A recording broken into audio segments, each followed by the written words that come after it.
Hey, what is up guys? Brandasauresrex here, and today we're going to be doing a review on the SH Monster Arts Gigan figure. So this figure right here is an amazing figure. So let's take a look at the box, and then we'll go over the accessories and then the sculpt and all that good stuff. So here we have the box, and let me start first by saying this is one big freaking box.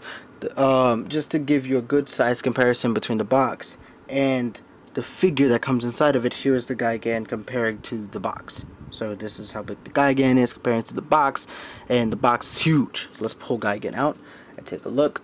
So here we have a really cool idea that the Monster Arts people or Bandai have been messing with these newer line of the figures where they have the scratches on the boxes, and it travels all the way to the front, and then you kind of see the figure on this side, and it travels to the side over here and also to this side. These cool scratch marks where you can kind of window display the figure, which I don't know, to me I would love to keep these in box, but they're so pricey, you know, they get up there in price, that I would just love to just have this opened. And I think they're best represented when they're out of the box. So yeah, so here's the front.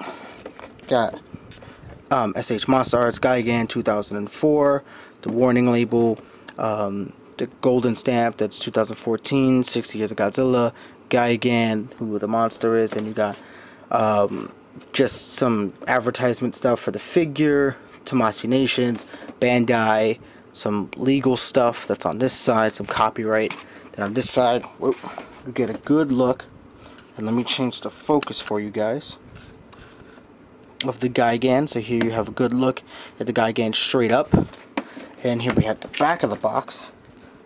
I'll change the focus again. I want to keep everything in focus for you guys. Sorry about the big light spot right here, but here you have also some very cool, unique poses for the figure, and some of the interchangeable parts. As you can see, that this Gigan has two looks to him.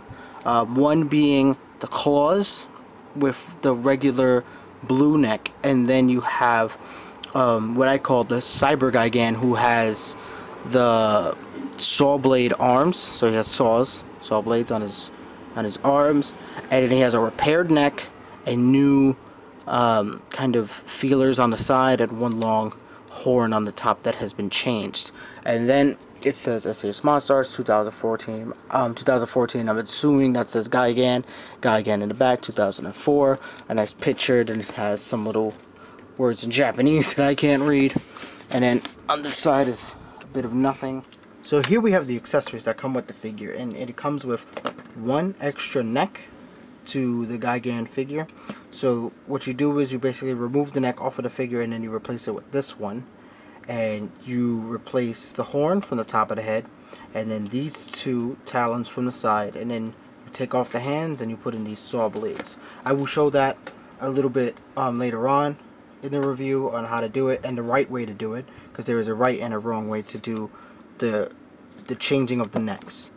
So we'll go over that in a second, and also how to change these hands the right way too. I see a lot of people doing it wrong, so in their review, so I want to make sure that you guys, if you do purchase this Gigan, you do it the right way. So while I'm here talking about the figure and the exchangeable parts, the first thing I wanted to the one thing I wanted to show you guys is how to remove and switch the parts properly. So the first thing you're going to want to do is remove the head. So grabbing it from the base, which is right here, you're going to pull the head, and it comes right off on a little ball peg. And then you're going to remove this piece, because nothing is really holding on to this piece. So you're just going to remove it and put it to the side. And then what you're going to want to do is move these arm flaps. So these kind of shoulder pads, move them out of the way. Move this up, and then grab it from the base and from the figure and wiggle it out. And you're going to feel it come right off. See? Now, we have a Gigan with no head. And then what you're going to want to do is you're going to grab the next part, so the new head, sorry it's out of focus, you're just going to put it in like this.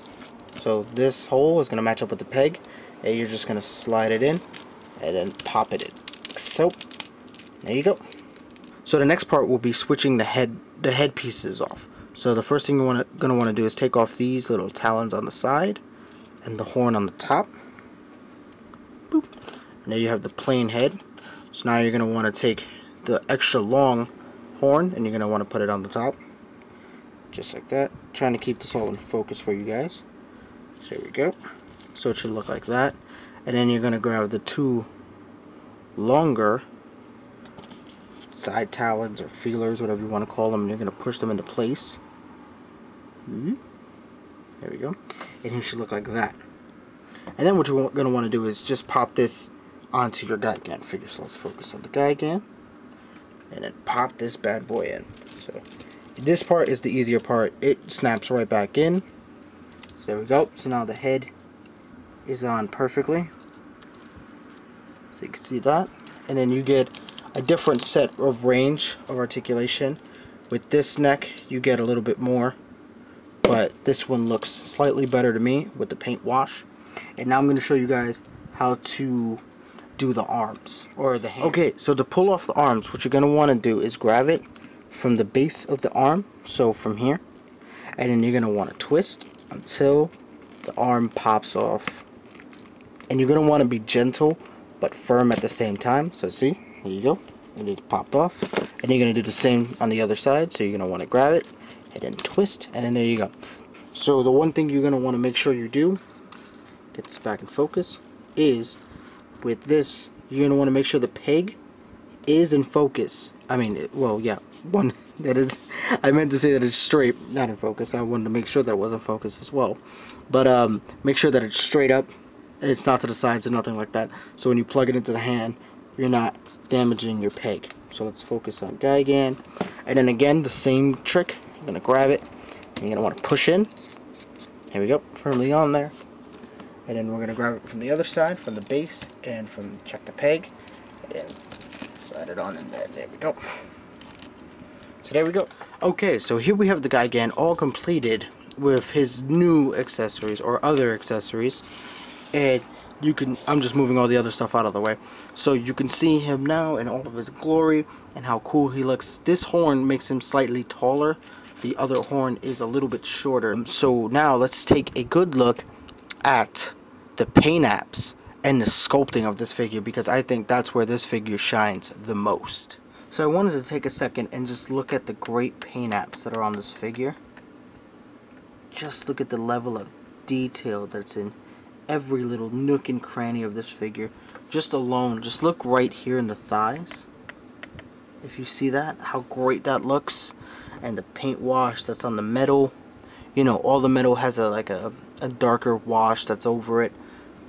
Just be careful with your figure. I so happened to scratch mine on the foot. It's nothing really noticeable. You can't tell until I turn it to the side. And you can see right there that that's where I scratched it on a rock while I was out trying to take photos of them. Taking photos of him with Godzilla out in at a park. So yeah, so there's a good look at all the sculpting. Now let's take a good look at the face. So here we have the face of the figure, and you can really see how creepy this thing looks. It looks very alien, and I think that's why I like this Gigan more so than the original with the green big belly look.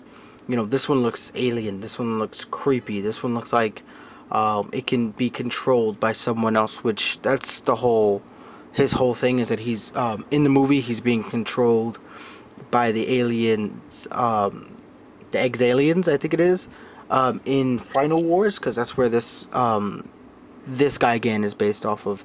Alright, so let's take a good look at the tail, and then we're going to go over the articulation. Okay, so let's go over the articulation on this figure. And there is an abundance of articulation on this figure. Just for an example, there were over 20 points of articulation in the tail alone. So let's start at the head of the figure. And in the head, you can move the head around, all the way around like this. And then he has jaw articulation, so he can talk in some manner, wada wada wada. And then he can do the left to right, not as much as some other Godzilla figures or Godzillas in the line, but he has 2 points, so one down here, one right here, and it just kind of side to side. And then the wings, they can flap, so like this, both sides. And also when you are handling these, make sure that you are grabbing them from the base and you're not doing what I just did where I grabbed it from the top. Also, this one wing right here moves. It's very hard to see from the angle I have it as, but this one right here, the middle one, goes up and down. Now let's go over the arms. These shoulder pads move, but I think that's more to help put the neck on. But they move up and down like this, and then they move out about this far. They have a double jointed elbow, so they can move in about that much. So you can push it a little bit more, but I don't want to pop it off the joint. And then out about that far. And they also have a side to side motion, so you can actually move them from side to side on the peg. So from the side view it looks something like this.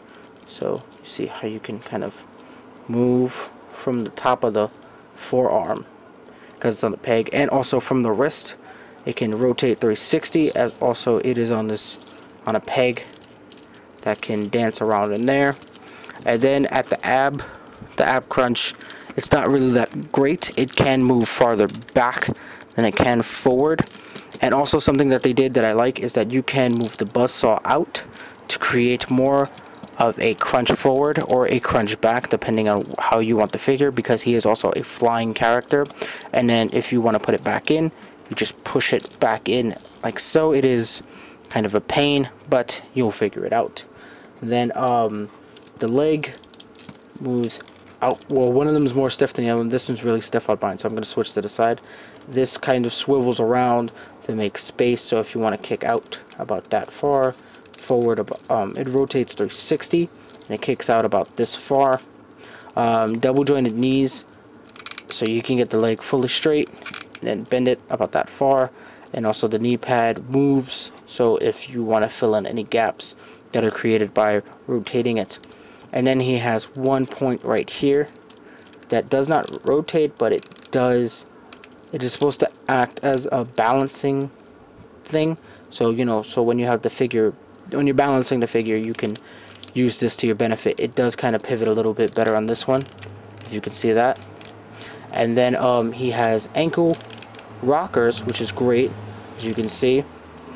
And then he has toe articulation as well, which is really great. Comes in really handy, and it also rotates. And this has also got die-cast metal. I forgot to mention that before. This is die-cast metal with a paint wash over it, which is really great. And it points down very far, points up really well, and it helps with getting that center of gravity since this is such a heavy freaking figure. So now we're going to wrap up my review with some size comparisons and then my final thoughts on the figure. So here we have the Gigan figure standing next to another SH Monster Arts Godzilla figure, and you can see how tall this figure is. He towers over Godzilla, and I'm stretching this figure as far up as he can go, and he is towering. So here we have Gigan sized up next to Mothra, another one of the SH Monster Arts figures, and you can see how big he is comparing to her, and even her giant wingspan, because her wingspan is huge. It's 12 inches from wingtip to wingtip. And here we have Gigan standing side by side with another Godzilla, but this one is a 2014 NECA 12-inch long Godzilla, and you can see again that Gigan is massive, that he is towering over every one of these figures, and even to a regular 6-inch figure that I'm going to bring in. Then you can see how tall this figure is comparing to other 6-inch figures. Here we have the last figure that I want to compare this to, and you can see how massive this guy is for a 6-inch scale figure, because the BoogACBA is a standard, well, the BoogACBA mold is a standard 6-inch articulated figure, and you can see how much larger he is than this figure. This figure is massive. Alright, so let's wrap up this review. So my final thoughts on the figure is that this is a must-have for any Godzilla collector. This figure is amazing when it comes down to the sculpt, the paint, the accessories, everything about this figure. It just screams must-have. Between the the idea of switching parts to create a different Gigan from a different part of the movie, or whether you want to buy two of them and have two Gigans standing side by side, one with the claw hands and one with the saw blades, you know, just to change things up. I feel that this figure is amazing. But my one problem with the figure is the price point. This figure is a $100 figure, which is going to run you a lot of money, you know, especially for something in a 6-inch scale. But what you're paying $100 for is very much worth it. This is a must-have for anybody who is in the Monster Arts collection, who is collecting Monster Arts, who is on the fence about this. You must have this figure. This figure is amazing. So stay tuned for more a.c.b.a videos and also reviews like this. I am trying to, you know, do more stuff, so trying to do more reviews. So if you have a figure that you would like me to review, leave it in the comments down below. Stay tuned for more videos, and I hope you guys subscribe for more future videos. I'll talk to you nerds next time. Peace out.